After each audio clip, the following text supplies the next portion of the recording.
Hello everyone. तो KNS classes पे आपका हार्दिक स्वागत है। और आज हम कोशिका चक्र व कोशिका विभाजन का लेक्चर नंबर 02 लेके आए हैं, जिसके अंदर अपन को क्या पढ़ना है, बेसिकली सूत्री विभाजन। अब सूत्री विभाजन को अपन एम अवस्था भी बोलते हैं, ठीक है। अब ये सूत्री विभाजन है, इसके बाद अपना रहेगा अर्धसूत्री विभाजन, तो उसको एम अवस्था क्यों नहीं बोलते। याद कीजिए वो 9th की साइंस में जो बातें लिखी गई थी, ठीक है, जो अपनी विज्ञान थी उसके अंदर, जीव विज्ञान के अंदर अपन को क्या बताया था कि हो सकते हैं कि अपने पास अगर कोई जीव है, ठीक है, तो जीव है उसके लिए क्या चीज़ महत्वपूर्ण होती है। बेसिकली अर्धसूत्र विभाजन के अंदर क्या होता है, अर्धसूत्र विभाजन के अंदर जो अपने पास जनन विधि होती है, ठीक है, तो जनन में काम आने वाली चीज़ है वो। तो किसी भी जीवित पदार्थ को जीवित रहने के लिए, किसी भी जीव को जीवित रहने के लिए जनन करना जरूरी नहीं होता, ठीक है, उसको खाना मिलना चाहिए, ठीक है। तो बस बेसिकली महत्वपूर्ण उसके लिए खाना मिलना है, ना कि जनन विधि। समझ में आ रही ना भाई बात है। तो जनन विधि मुख्यतः क्या होती है, अपने अर्धसूत्री विभाजन के अंदर पढ़ते हैं, और सूत्री विभाजन के अंदर खाने से संबंधित बात होती है, ठीक है। तो इसलिए मुख्यतः अपने पास महत्वपूर्ण जो विभाजन है वो सूत्री विभाजन है, इस वजह से इसको एम अवस्था भी बोलते हैं, ठीक है। अब देखो कुछ एक अपन रिवीजन करेंगे जो पीछे अपन ने पढ़ा था, ठीक है। उसके बाद अपन क्या सूत्री विभाजन पे चलेंगे, ताकि ये लेक्चर आपको पूरी तरह से समझ में आए, ठीक है। तो जिस स्टूडेंट के पास इस पर्टिकुलर लेक्चर के नोट्स नहीं है, तो वो जाके डाउनलोड कर सकता है, जिसकी लिंक डिस्क्रिप्शन बॉक्स के अंदर गिवन है। तो चलिए आज का लेक्चर शुरू करते हैं। बेसिकली देखो अपन ने क्या पढ़ा कि ये अपने पास क्या है, एक कोशिका चक्र है, ठीक है। अब इस कोशिका चक्र विभाजन के अंदर मैंने बताया था कि 4 यहाँ पे क्या होती है, अवस्थाएं होती हैं, ठीक है। एम अवस्था, जीवन अवस्था, एस अवस्था, और फिर आती है G2 अवस्था, ठीक है। अपने पास जो गुणसूत्र होता है, ठीक है, वो एकल रहता है, ठीक है। किस अवस्था के अंदर, जीवन अवस्था के अंदर। एस अवस्था के अंदर वही गुणसूत्र क्या होता है, द्विगुणित होता है, ठीक है, 2 गुना हो जाता है। और फिर यहाँ पे क्या होता है, जो अपने पास है यहाँ पे मैंने इसको क्या नाम दिया था, क्रोमेटीन।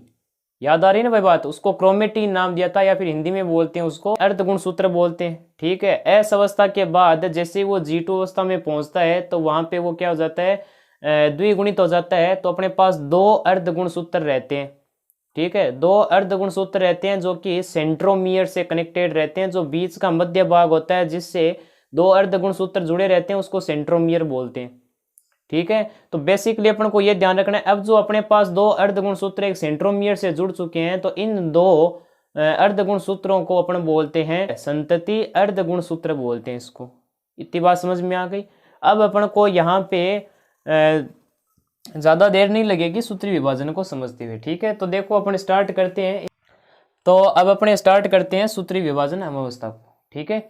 अब देखो मैंने जैसे कि बता ही दिया इसको, एम अवस्था मैंने मुख्यतः सूत्री विभाजन को क्यों दिया गया, जो अपने पास या फिर अर्धसूत्री विभाजन है, ठीक है, तो उसको एम अवस्था नाम क्यों नहीं दे रहे हैं, क्योंकि मैंने बताया है कि अगर अपने पास कोई जीव है तो उसको जीवित रहने के लिए जनन विधि जरूरी नहीं है, उसको भोजन आवश्यकता होती है, ठीक है, उसमें वृद्धि होनी चाहिए। समझ में आ रही है ना बात ये। तो इसलिए अपने इसको क्या बोलते हैं, एम अवस्था बोलते हैं। किसको, सूत्री विभाजन को। अब यहाँ पे देखो एम अवस्था है वो मुख्यतः 2 भागों में बंटती है। भाई अपन ने ये देखा है कि अपने पास ये क्या है, कोई अगर कोशिका चक्र है, ठीक है, जिसके अंदर ये है एम अवस्था, ये है जीवन अवस्था, ये है एस अवस्था, और ये है अपने पास G2 अवस्था, ठीक है। अपन ने जीवन अवस्था, एस अवस्था और G2 अवस्था को पढ़ लिया है। अब यहाँ पे अपन पढ़ेंगे एम अवस्था को, ठीक है, जिसे सूत्री विभाजन कहते हैं। बेसिकली यहाँ पे एम अवस्था के अंदर क्या होगा, कोशिका विभाजित होगी, ठीक है। तो कोशिका विभाजित होगी, तो इसके एम अवस्था के 2 भाग होते हैं, ठीक है। 2 भागों के अंदर ये क्या होती है, कोशिका विभाजित होती है। पहले वाले जो पद है उसको बोलते हैं कैरियोकाइनेसिस, और दूसरे को बोलते हैं साइटोकाइनेसिस, ठीक है। ये 2 मुख्यतः भाग है, इसको समझ लीजिए, ठीक है। कैरियोकाइनेसिस, कैरियो का मतलब होता है केंद्रक, ठीक है, क्या होता है, केंद्रक, या फिर आप इसको नाभिक बोल सकते हैं। अपने पास ये क्या होता है, कोई भी मान लो ये मेरे पास क्या है कोशिका है, ठीक है। तो इस कोशिका के अंदर क्या रहता है, बीच में नाभिक रहता है, या फिर आप बोल सकते हो केंद्रक रहता है। इस केंद्रक के बाहर बाहर इसको तो बोलते हैं अपने कोशिका द्रव,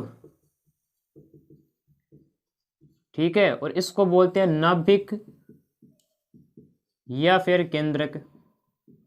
तो बेसिकली अम्लावस्था के अंदर या ये जो पद है कैरियोकाइनेसिस, इसके अंदर क्या होता है, नाभिक विभाजित होता है, ठीक है। नाभिक दो भागों के अंदर बंट जाता है, ठीक है, ऐसे हो जाएगा ये।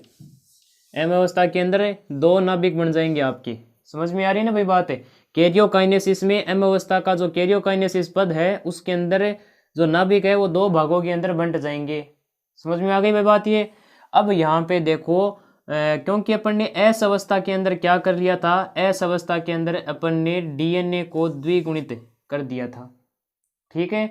तो अब गुणसूत्र को है वो अपन ने देखो यहाँ पे डीएनए को 2 गुणा कर दिया था अपन ने, ठीक है। तो अब क्या होगा, बराबर मात्रा के अंदर दोनों जो केंद्रक या फिर नाभिका होगी उसके अंदर विभाजित हो जाएंगे, दोनों चले जाएंगे बराबर मात्रा के अंदर, ठीक है। तो ये भी अपन बोल सकते हैं कि आनुवंशिकी जो अपने पास पदार्थ है वो भी यहाँ पे क्या होता है, द्विविभाजित होता है, ठीक है। केंद्रक तो द्विविभाजित होगा और आनुवंशिकी जो केंद्रक आनुवंशिकी जो पदार्थ है वो भी यहाँ पे क्या होंगे, द्विविभाजित होंगे, समझ में आ गई। तो बेसिकली अपने पास कैरियोकाइनेसिस के अंदर यही होता है कि केंद्रक और आनुवंशिकी पदार्थ द्विविभाजित होते हैं, ठीक है। साइटोकाइनेसिस के अंदर क्या होता है, साइटोकाइनेसिस के अंदर जो कोशिका द्रव है उसका द्विविभाजन होता है, ठीक है। इसके अंदर क्या होगा, अपन को कोशिका को 2 भागों के अंदर बांटना है, तो ये क्या हो जाएंगे अपने पास है, नाभिक तो हो गए यहाँ पे बराबर मात्रा के अंदर विभाजित हो गए। अब यहाँ से अपन क्या कर देंगे, इस कोशिका द्रव को भी 2 भागों के अंदर बांट देंगे और यहाँ से अपन को 2 अलग अलग कोशिकाएं अलग अलग नाभिकों के साथ प्राप्त होगी, ठीक है। तो ये चीज़ है भाई। अब अपन को देखो सबसे पहले अपन कैरियोकाइनेसिस को और उसके बाद साइटोकाइनेसिस को पढ़ेंगे। सबसे पहले कैरियोकाइनेसिस की 4 यहाँ पे अवस्थाएं होती है, एक है प्रावस्था, दूसरी है मध्यावस्था, तीसरी है पश्चावस्था और चौथी है अंत्यावस्था। ये 4 मुख्यतः कैरियोकाइनेसिस की अवस्थाएं होती है, ठीक है। पूर्वावस्था और मध्यावस्था आज के लेक्चर के अंदर लेक्चर नंबर 03 के अंदर कवर होगी, और पश्चावस्था, अंत्यावस्था और साइटोकाइनेसिस मिलके लेक्चर नंबर 04 बनवाएंगे, ठीक है। तो अपन इसको बेसिकली जो सूत्री विभाजन है इसको 2 भागों के अंदर बांट रहे हैं, ठीक है। लेक्चर नंबर 01 के अंदर आज अपने 2 अवस्थाएं कवर होगी, पूर्वावस्था और मध्यावस्था, और अपने पास जो चौथा लेक्चर आएगा उसके अंदर पश्चावस्था और अंत्यावस्था पढ़ेंगे, ठीक है। तो शुरू करते हैं। सबसे पहली अवस्था पूर्वावस्था, ठीक है। तो उससे पहले आप ये नोट कर लीजिए, फिर अपन आगे चलते हैं, तो कर लीजिए। तो सबसे पहले अवस्था अपन स्टार्ट करते हैं पूर्वावस्था, ठीक है। देखो एनसीईआरटी में एक लाइन लिखी हुई है, जब अम अवस्था स्टार्ट होती है तो वहां पे लिखा हुआ है कि एम अवस्था सबसे नाटकीय अवस्था है, ठीक है। इसका मतलब क्या होता है कि अपने पास एक कोशिका है, कोशिका का हर एक अंग द्विविभाजित होके, ठीक है, और बंटवारा होता है, ठीक है। जैसे कि बोलते हैं ना कि भाई एक घर में क्या है कि अलग अलग हो गए 2 भाई, ठीक है। तो भाई वो वहाँ पे अलग अलग हुआ है और सामान का हर एक सामान का बंटवारा हो रहा है, ठीक है। तो इसलिए इसको क्या बोलते हैं, एम अवस्था को सबसे नाटकीय, ठीक है। सबसे नाटकीय अवस्था कौन सी है, एम अवस्था। एक क्वेश्चन आ सकता है आपका, बढ़िया है ये भी एक। अब देखो स्टार्ट करते हैं पूर्वावस्था। पूर्वावस्था क्या है, कैरियोकाइनेसिस की सबसे पहली या प्रथम अवस्था है, ठीक है, पूर्वावस्था। देखो इसको पढ़ते हैं। अब देखो पूर्वावस्था अपने ये मान लो कि नाभिक या फिर केंद्रक है, ठीक है, और ये मान लो अपनी पूरी कोशिका होगी, ठीक है, ये कोशिका है। अब देखो एस अवस्था से क्या हुआ है, यहाँ पे इस जगह पे अर्ध गुणसूत्र, ठीक है, वो अपने यहाँ पे क्या हुए थे, द्विविभाजित हुए थे, ठीक है भाई, ये चीज हुई थी।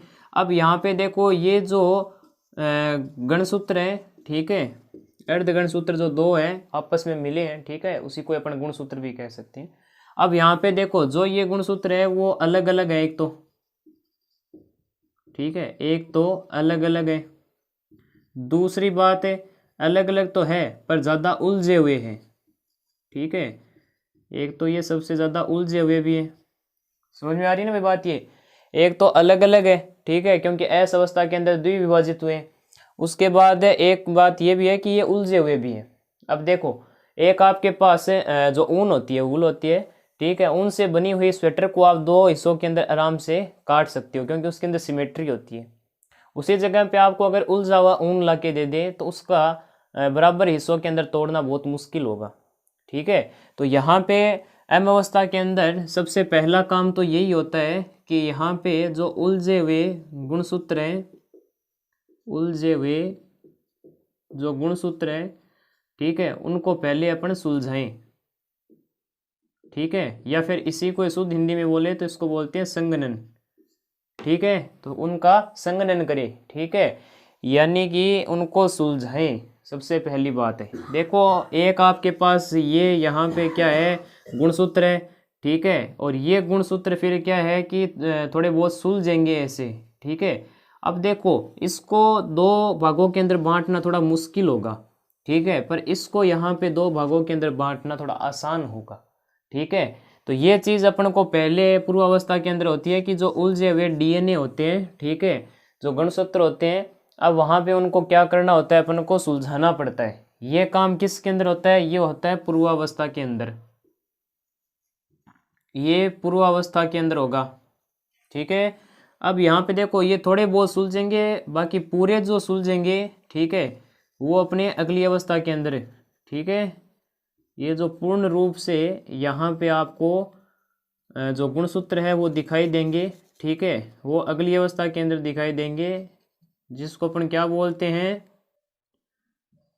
मध्यावस्था। ठीक है, इसको अपन क्या बोलते हैं, मध्यावस्था।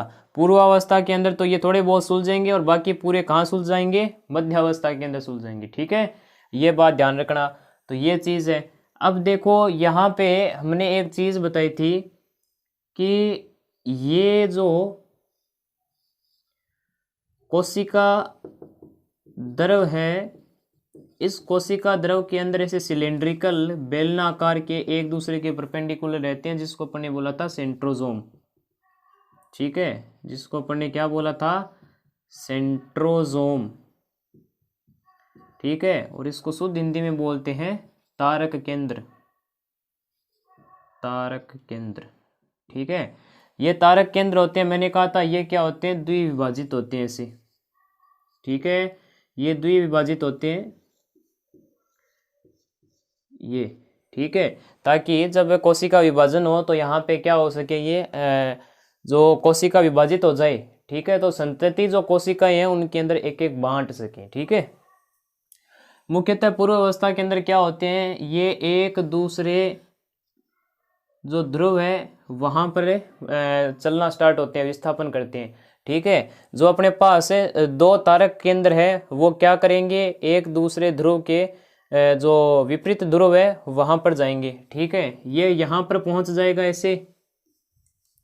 ठीक है, ये यहाँ पर ऐसे पहुँच जाएगा, एक दूसरे के विपरीत ध्रुव के ऊपर पहुँच जाएंगे, एक ऊपर होगा एक नीचे की तरफ होगा। समझ में आ गई भाई बात है। अब देखो, इसके चारों तरफ एक प्रोटीन पाया जाता है। ठीक है, इसके चारों तरफ एक प्रोटीन पाया जाता है। ठीक है, इस प्रोटीन को बोलते हैं ट्यूबले। ठीक है, तो इस प्रोटीन को बोलते हैं ट्यूबले। ठीक है, अब इसका मुख्यतः काम होता है, वो होता है धागेनुमा संरचना बनाना। ठीक है, धागेनुमा संरचना बनाना, ये इसका काम है होता है। ठीक है, जिसको अपने पास एक नाम भी है इन धागों का, जो कि है, जिनको बोलते हैं तर्कुतंतु। ठीक है, अब इनको तर्कुतंतु बोलते हैं। ठीक है, तंतु आप समझ चुके होंगे। ठीक है, तर्कुतंतु, तंतु का मतलब क्या होता है, कुछ रस्सी जैसा, ठीक है, धागे जैसा। तो यहाँ पे जो ट्यूबले प्रोटीन है, ठीक है, वो क्या करता है, तर्कुतंतु बनाता है यहाँ पे। ठीक है, तर्कुतंतु। अब देखो यहाँ पे क्या होगा, वैसे इस प्रोटीन के बार बार जो हुआ है, ठीक है, इसको अपन वैसे एस्टर भी बोलते हैं। ठीक है, क्या बोलते हैं, एस्टर। अब यहाँ पे देखो, ये क्या होगा कि अपने पास जो तारक केंद्र है, ठीक है, ये कुछ अपने पास ऐसे होंगे, ठीक है। अब यहाँ से धागे नुमा संरचना निकलेगी ऐसे, ठीक है, ऐसे धागे नुमा संरचना यहाँ पर निकलेगी, ठीक है। अब देखो यहाँ पर क्या हुआ है पूर्वावस्था के अंदर कि जो अपने पास डीएनए है या फिर अपने पास जो अर्ध गुणसूत्र या गुणसूत्र है, ठीक है, वो क्या होते हैं, थोड़े सुलझते हैं, इसलिए अपन उनको माइक्रो जो स्कोप होता है, ठीक है, जो सूक्ष्मदर्शी होता है, उसकी सहायता से अपन आसानी से देख सकते हैं इनको, ठीक है, देख सकते हैं। जैसा कि मैंने कहा था कि जब विभाजन होता है तो केवल जो आपके पास गुणसूत्र है वो किस अवस्था के अंदर दिखाई देते हैं, केवल और केवल अम अवस्था के अंदर दिखाई देते हैं, ठीक है। बाकी अवस्थाओं के अंदर क्या दिखता है, केवल और केवल अर्ध गुणसूत्र दिखते हैं, ठीक है। तो ये बात मैंने आपको पहले बता दी थी। तो पहले आप देखो ये चीज़ को समझ लेवें कि पूर्वावस्था की जो घटनाएं हैं उसके अंदर क्या क्या है। उसके अंदर शामिल है कि पहले तो जो गुणसूत्र उलझे हुए हैं पहले उनको सुलझाना पड़ेगा, संघनन विधि चलेगी, ठीक है। दूसरी बात मैंने यहाँ पे क्या बताई कि अगर यहाँ पे संघनन हो रहा है तो इसका मतलब आप सूक्ष्मदर्शी से उनको आसानी से देख सकते हैं। फिर मैंने बताया कि जो आपके पास तारक केंद्र है वो विपरीत जो ध्रुव होंगे वहां पर चले जाएंगे, ठीक है, और वहां से धागानुमा संरचना निकालना शुरू करेंगे, ठीक है। ये धागानुमा संरचना क्यों निकाल रहे हैं, ताकि यहाँ पे जो उलझे हुए गुणसूत्र हैं, ठीक है, जब वो सुलझ जाएं तो उनको क्या है बराबर हिस्सों के अंदर तोड़ सके, ठीक है। इनका मेन मुख्यतः काम ये है। समझ में आ गई ना बीती बात है। अब देखो ये मुख्यतः अब ER एवं गोल्जी इकाई, ठीक है, ये क्या होते हैं, ये यहाँ पे अपने पास जो कोशिका द्रव होता है, जो अपने पास कोशिका द्रव होता है, ठीक है, वहाँ पर पाए जाते हैं, ठीक है। जैसे कि अपने कोशिका के बारे में जब अध्ययन करेंगे, ठीक है, अलग से एक चैप्टर है उसके अंदर जानेंगे। तो यहाँ पे ER और गोल्जी निकाय होती है। देखो पहली बात तो ये है कि यहाँ पर ये क्या हो रहे हैं, जो तारक केंद्र है ये क्या कर रहे हैं, ऐसे जालनुमा संरचना ला रहे हैं ताकि इस जो झिल्ली है इसको फाड़ के और यहाँ से क्या कर सके, DNA को दो बराबर हिस्सों के अंदर बांट सके, ठीक है। अब देखो लगभग जो कोशिका होते हैं उनके हर एक अंग के बाहर बाहर सुरक्षित एक झिल्ली बनी रहती है, ठीक है। तो अपने पास जो पूर्वावस्था होती है उसके अंदर क्या होती है, सभी झिल्लियां टूटने लगती है, ठीक है। तो जब आप सूक्ष्मदर्शी की सहायता से इसके अंदर जो झिल्ली वाले भाग देखना शुरू करेंगे तो यहाँ पे वो सारे के सारे गायब होने स्टार्ट हो जाएंगे, ठीक है, यानी वो आपको दिखेंगे नहीं। इसका मतलब पूर्वावस्था के अंदर अगर आप माइक्रोस्कोप की सहायता से किसी विभाजित कोशिका को देखें तो वहाँ पे आपको ER नहीं दिखेगा, गोल्जी इकाई नहीं दिखेंगी, ठीक है, ये बात ध्यान रखना। अब यहाँ पे देखो जो अपने पास नाभिक होता है, ठीक है, जो केंद्रक होता है, यहाँ पे एक अंग पाया जाता है इसी का जिसको बोलते हैं केंद्रिका, ठीक है, उसको अपन क्या बोलते हैं, केंद्रिका बोलते हैं। अब देखो यहाँ पे क्या होता है कि ये केंद्रिका कब काम लेते हैं, ये तब काम लेते हैं जब अपन को क्या होता है कोशिका को खाना बनाना होता है, ठीक है। इसके अंदर राइबोसोम होते हैं जो कि प्रोटीन वगैरह बनाते हैं, ठीक है। तो अपन को प्रोटीन नहीं बनाना, यहाँ पे अपन को केवल कोशिका विभाजित करनी है। तो एक बार के लिए केंद्रिका भी क्या होगी, यहाँ पे गायब होगी, ठीक है। केंद्रिका को भी अगर आप क्या करते हो माइक्रोस्कोप की सहायता से उसको देखते हो तो वो भी आपको नहीं दिखेगा, यानी कि यहाँ पे केंद्रिका नहीं दिखेगी, ठीक है। तो मुख्यतः अपने पास सूत्री विभाजन का जो पहली अवस्था है, ठीक है, कैरियोकाइनेसिस की पूर्वावस्था, उसके अंदर मुख्यतः यही है, ठीक है। यहाँ पे जो घटनाएं होने वाली है वो यही है। देखो इनको मैं वापस आपको बता देता हूँ छोटे छोटे पॉइंट के अंदर। उलझे हुए गुणसूत्र सुलझेंगे जिसको अपन बोलते हैं संघनन, पहला पॉइंट। दूसरा पॉइंट तारक केंद्र होते हैं उसके बार बार एक प्रोटीन होता है जिसको बोलते हैं ट्यूबले, ठीक है, जो कि धागानुमा संरचना बनाते हैं जिसको तरक्कु तंतु बोलते हैं। अब देखो इसको एस्टर भी बोलते हैं। वैसे ये क्या करते हैं, धागे निकालते हैं, ठीक है, ताकि क्या कर सके, जो अपने पास अर्ध गुणसूत्र हैं उनको अलग अलग कर सके, ठीक है, विभाजित कर सके। इनका मुख्यतः काम यही होता है। अब देखो अपने पास नाभिक है, उसके बाहर बाहर क्या है, नाभिका झिल्ली है, ठीक है, उसको तोड़ना पड़ेगा भाई, क्योंकि देखो वो क्या है एकदम कवर है, ठीक है, और ऊपर से धागे आ रहे हैं, ठीक है। तो इन धागों को देखो आने के लिए पहले इस झिल्ली को तोड़ना पड़ेगा, यानी कि एम अवस्था के अंदर अपने पास जो पूर्वावस्था है उसके अंदर क्या होगा, सारी झिल्लियां एक बार टूटेगी। ठीक है, सारी झिल्लियां एक बार टूटेगी। तो ये देखो जो नाभिक की जो झिल्ली है वो भी टूटेगी। ठीक है, यानी वो गायब होनी स्टार्ट होगी। दूसरी बात करें तो ईआर और गोल्जी निकाय वगैरह ये भी नहीं दिखेंगे, केंद्रिका नहीं दिखेगी। एक बार जितनी भी झिल्ली से बने हुए अंग हैं वो सारे के सारे एक बार गायब होंगे। ठीक है, तो मुख्यतः अपने पास यही होता है पूर्वावस्था के अंदर। ठीक है, अब अपने अगली अवस्था के अंदर चलते हैं। ठीक है, जो कि है मध्यावस्था। तो पहले आप इतना नोट कर लीजिए, फिर उसके बाद अपन आगे चलते हैं। तो कर लीजिए। तो अब अपने आगे चलते हैं मध्यावस्था की ओर। ठीक है, तो बेसिकली अपन मानते हैं कि ये एक अपने पास कोशिका है, ये अपने पास नाभिक है और ये नाभिक झिल्ली है। मैंने कहा था कि जो अपने पास पूर्वावस्था होती है उसके अंदर क्या होता है, नाभिका जो झिल्ली होती है वो टूटना शुरू करती है। ठीक है, तो यहाँ से क्या होगा, ये अब पूरी तरह से टूट जाएगी। ठीक है, ये अपने पास पूरी तरह से टूट जाएगी। ठीक है, जो झिल्ली है नाभिका की, और यहाँ पे जो गुणसूत्र है वो ऐसे बाहर निकल जाएंगे। ठीक है, कुछ एक जो अपने पास गुणसूत्र है वो ऐसे अपने पास है जो कोशिका द्रव है उसके अंदर आ जाएंगे। ठीक है, तो ये अपने पास कोशिका द्रव के अंदर है गुणसूत्र आ गए। ठीक है, अब देखो यहाँ पर मैंने कहा था कि जो उलझे हुए अपने पास डीएनए या फिर जो अर्ध गुणसूत्र होते हैं वो यहाँ पे क्या होते हैं, थोड़े बहुत सुलझते हैं यहाँ पे।